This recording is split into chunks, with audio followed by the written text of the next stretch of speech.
Tai ar iš tiesų gali pasyvus periodinis investavimas paprastą žmogų padaryti milijonieriumi? Gali. Vienintelis klausimas, per kiek laiko ir kiek reikės investuoti pinigų. JAV plačiosios akcijų rinkos indeksas vertinant nuo 1972 metų vidutiniškai per metus kyla po 12,14%, 1992 metais įkurtas pasyvus į 500 geriausiai vertinamas JAV įmonės klientų pinigus investuojantis fondas vidutiniškai per metus uždirba po 11,6%. Šiame video pažiūrėsime, kokius istoriškai rezultatus generavo pasyvaus investavimo į fondų strategija, kam jį labiausiai tinkama, trumpai apie tai, kaip veikia investavimas per fondus, kaip ir kada tai gali būti pranašesnis būdas investuoti, parodysiu, kaip atrodo savarankiškas investavimas per fondus iš techninės pusės ir pažiūrėsime skirtingus scenarius, kiek kam reikėtų investuoti siekiant išeiti į pensiją arba ankstyvą pensiją su milijonų sąskaitoje. Smagu, kad užsukai į kanalą apie finansus, kur ketvirtadienį, šeštadienį ir kartais sekmadieniais išmoksi daugiau apie investavimą ir pasisemsi investavimo idėjų. Klausimus gali drąsiai užduoti komentaruose, žiūrėk video iki galo ir pamatysi, kiek reikėtų skirti pinigų pasyviam investavimui, norint atsistatydinti milijonieriumi. Ir kai visat būsiu be galo dėkingas, jeigu už šios informacinės apžvalgos paruošimą spusteltum like mygtuką. Ačiū tau, o už tai, kad skiriai dalelę sekundės ir spusteli like mygtuką, su šią nuorodą gali matyti visas mano investicijas, kiek kur esu investavęs ir kokius darau pokyčius gyvų metu. Pradedame bendrai nuo pasyvaus investavimo strategijos, ar pasyvus investavimas per biržoje prekiavimus fondus tau galėtų būti tinkamas. Ir trumpas atsakymas būtų tikėtina taip, jeigu nesi profesionalus investuotojas. Net jeigu sieki tapti profesionaliu investuotoju, bet dar nesi, tai tinkama strategija. Pasyvaus investavimo ETF strategija kuo puikiausiai tinka visiems investuotojams, kurie nori mažiau aktyviai valdyti savo portfelį ir siekia ilgalaikio augimo. Pavyzdžiui, kai turi samdomą darbą, esi savo srities specialistas, profesionalas ir nenori gilintis į kitas sferas, šiuo atveju investavimo specifika, bet nori, kad tavo pinigai uždirbinėtų pinigus vietoj to, kad jie būtų tiesiog graužiami infliacijos.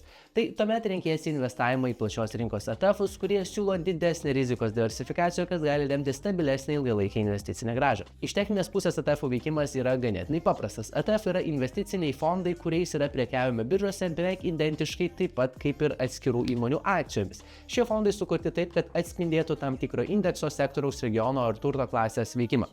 Techninių požiūrių ETF sudaro turto krepšelis, pavyzdžiui, skirtingų įmonių akcijos, valstybių obligacijos, korporatyvinės obligacijos, tuomet gali būti žaliavų, apsikeitimo sandorių, ateities sandorių ETF ir panašiai, bet šie yra kiek specifiniai ir mažiau tinkami pasyviam investuotojui, dėl to šiandien kalbame tik apie akcinius ETFus. Tuomet perkant ETF akcijas, tai ETF akcijos vadinamos ETF vienetais, fondo vienetais, iš esmės perkame mažą akcijų krepšelio dalį. Fondo valdytojas užtikrina, kad ETF turimos pozicijos kuo tiksliau atspindėtų pagrindinį indeksą. ETF-ais prekiaujama visai darbo dieną rinkos kainomis, kurios gali svyruoti priklausomai nuo pasiūlos ir paklausos, skirtingai negu investicinių fondų, kurie vertinami prekybos dienos pabaigoje. Ir investavimas ETF laikomas saugesniu nei investavimas į atskiras akcijas dėl diversifikacijos. Jeigu viena akcija ETF fonde pademonstruoja prastesnius rezultatus, poveikis visai investicijai į patį ETF yra minimalus dėl kitų fondo turimų įmonių akcijų. Tai sumažina nepastovumą ir galimų nuostolių riziką palyginti su investavimu į pavienės kompanijų akcijas. Ir užbaigiant techninę dalį prieš pereinant prie praktinių skaičiavimų, kaip atrodo investavimas į ETF iš techninės pusės. Savarankiškam investavimui bus reikalinga investavimo sąskaita, tik kai rinksiesi per kur investuoti, būtų neblogai patikrinti Lietuvos banko puslapį, ar tai investavimo platforma, brokeris yra licencijuota ir patikima. Aš jau daugiau nei keli metai investuoju per Freedom24 online brokerį, kuris taiko vienus mažiausių mokesčių Europoje, investuojant 2 eurai ir 2 centai už kompanijos akciją ar ETF fondo vieneto pirkimą. Brokeris siūlo didelį investicijų pasirinkimą ir neprofesionaliam investuotojui ar investuotojai patogią investavimo sritį. Ir dar šiuo metu brokeris taiko akciją, kurios metu iki spalio 31 dienos susikūrus paskyrą ir pradėjus investuoti galima gauti iki 20 atsitiktinių akcijų dovanų. Šio video filmavimo metu brangiausia akcija, kurią galima gauti, yra BlackRock akcija, kurios kaina yra $874. Brangiausia akcija, kurią yra gavę šio kanalo žiūrovai, yra Netflix akcija. Specialius akcijos kodus ir vardinę registracijos nuorodą rasi video aprašyme, o čia bus mano paruoštas registracijos ir naudojimas instrukcinis video. Tai susikūrus paskyrą, prie jos prisijungus, keliaujame į prekybos skiltį, paieškos lange suvedame norimą pirkti fondo trumpinį, SPIL.L.EU, tai SPDR S&P 500 pirmojo pasaulyje 1992 metais sukurto ir paleisto ETF-o europietišką versiją, į kurią galima investuoti eurais, išvengiant valiutos konvertavimo mokesčių. Fondas turi 503 skirtingas kompanijų akcijas, šiuo metu valdo 3 milijardus 893 milijonus eurų investuotojų turto, taiko pilną replikaciją, kas reiškia perka kompanijų akcijas, o nenaudoja sintetinės investavimo priemonės. Fondas automatiškai reinvestuoja kompanijų išmokamus dividendus, kas papildomai didina pelningumą, pastiprinant sudėtinių palūkanų efektą. Apie sudėtinės palūkanas ir kaip jos pastiprina investavimo rezultatus esu daręs atskirą video, nuoroda bus taipogi čia kortelė. Ir fondas taiko labai mažą mokestį, tai 0,03 procentų per metus mokestį, kas reiškia, turint investicijose 1000 eurų, per metus fondas savo pasiims tik 30 centų. Na ir jeigu turėsi 10 000 investicijose, tai mokesčiai bus 3 eurų dydžio, tai 3 eurai nuo 10 000 yra tikrai mažas mokestis.